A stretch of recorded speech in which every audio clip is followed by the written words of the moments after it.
Ha? Engineering ka? Hindi? Hawakan mo nga.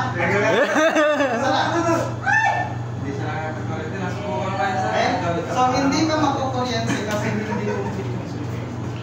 Okay, nawakan ko to, nawakan ko to.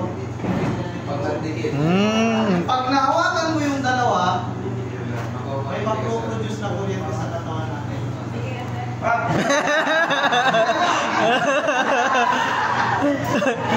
Hindi ako hahawak kasi masakit din eh. The tendency is to repair. Itatapon ka lang. Pero pag halimbawa high voltage ito, hindi ka na makakaalis. Kasi yung kuryente yung mag-produce sa katawan natin ay napakataas. The tendency masusunog ka agad yung katawan natin. Since ito 220 volts line, the tendency is parang itatapon na yung kamay mo.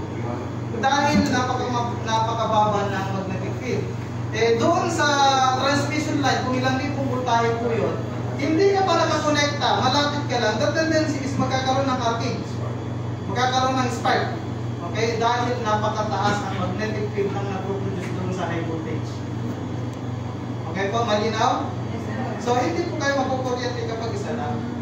So, ito, pinapakita ko sa inyo para at least maintindihan nyo man lang yung basic principles ng electricity.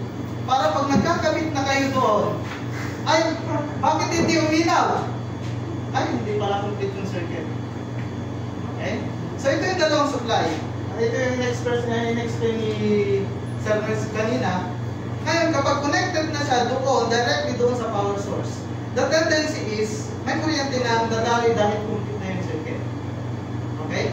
So, yung switch is, ang trabaho lang naman yan is, para i-disconnect or i-open yung circuit. I-connect or i-disconnect yung circuit. Okay? So, tingnan niyo po